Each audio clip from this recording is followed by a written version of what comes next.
Hi అండి, welcome back to our channel అమ్మ చేతి మధురం. ఈ వీడియోలో మనము క్యాప్సికమ్ రైస్ ఎలా తయారు చేయాలో చూద్దాము. ముందుగా మనము మసాలా పౌడర్ రెడీ చేసుకుందాము. ఒక బాండిల్ పెట్టుకొని ఆయిల్ యాడ్ చేయకుండా 2 స్పూన్ల పల్లీలు వేసి ఫ్రై చేసుకోవాలి. 2 స్పూన్ల పచ్చిశనగపప్పు, 2 స్పూన్ల మినప్పప్పు యాడ్ చేసి లైట్గా డ్రై రోస్ట్ చేసుకుందాము. 5 నుంచి 6 వరకు ఎండుమిరపకాయలు, 1 స్పూన్ జీలకర్ర, 1 స్పూన్ ధనియాలు కూడా యాడ్ చేసుకొని ఫ్రై చేసుకోవాలి. చివరిగా 1 స్పూన్ నువ్వులు కూడా యాడ్ చేసుకొని లైట్గా రోస్ట్ అయిన తర్వాత గ్యాస్ ఆఫ్ చేసుకోవాలి. వేరే ప్లేట్లోకి తీసుకొని చల్లగా అయిన తర్వాత ఫైన్ పౌడర్గా చేసుకోవాలి. సేమ్ బాండల్లో 2 స్పూన్ల ఆయిల్ యాడ్ చేసుకొని జీలకర్ర, ఆవాలు, ఇంగువ యాడ్ చేసి సన్నగా తరిగి పెట్టుకున్న అల్లం పీసెస్, 4 పచ్చిమిర్చి ముక్కలు కూడా యాడ్ చేసుకొని లైట్గా ఫ్రై చేసుకోవాలి.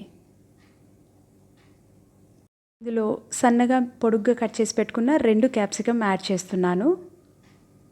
వీటిని ఒక 2 మినిట్స్ లైట్గా ఫ్రై చేసుకుంటే సరిపోతుంది. 2 మీడియం సైజ్ ఆనియన్ కూడా సన్నగా పొడుగ్గా కట్ చేసుకున్నవే యాడ్ చేసుకోవాలి.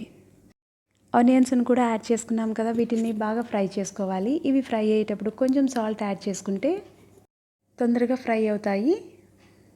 2 మినిట్స్ ఫ్రై అయిన తర్వాత కొంచెం పసుపు కూడా యాడ్ చేసుకొని కలుపుకుందాము. ఇప్పుడు మసాలా పౌడర్ రెడీ చేసుకున్నాం కదా, దాంట్లో సగం క్వాంటిటీ అంటే 4 స్పూన్స్ యాడ్ చేస్తున్నాను.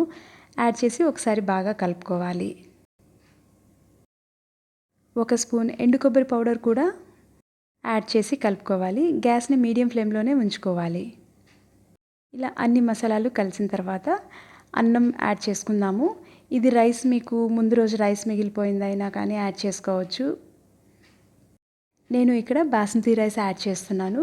1 గ్లాస్ బాస్మతి రైస్ నానబెట్టుకోకుండా 1.5 గ్లాస్ వాటర్ యాడ్ చేసి 2 విజిల్స్ రానిచ్చే వరకు కుక్ చేసుకున్నాను. కొంచెం ఆయిల్, కొంచెం సాల్ట్ యాడ్ చేసి పర్ఫెక్ట్గా పొడి పొడిగా వచ్చింది.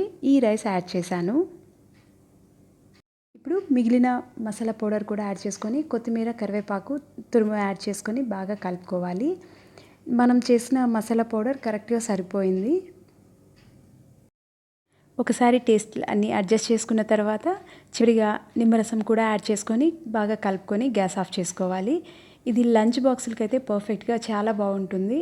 మార్నింగ్ మనం హడావిడిగా ఉన్నప్పుడు ఈ పౌడర్ అనేది ముందుగా రెడీ చేసి పెట్టుకుంటే ఇన్స్టెంట్గా ఈ రైస్ ప్రిపేర్ చేసుకోవచ్చు. ఈ పౌడర్ని మనం 1 వీక్ వరకు స్టాక్ ఉంచుకోవచ్చు.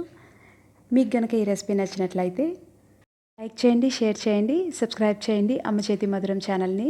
Thank you.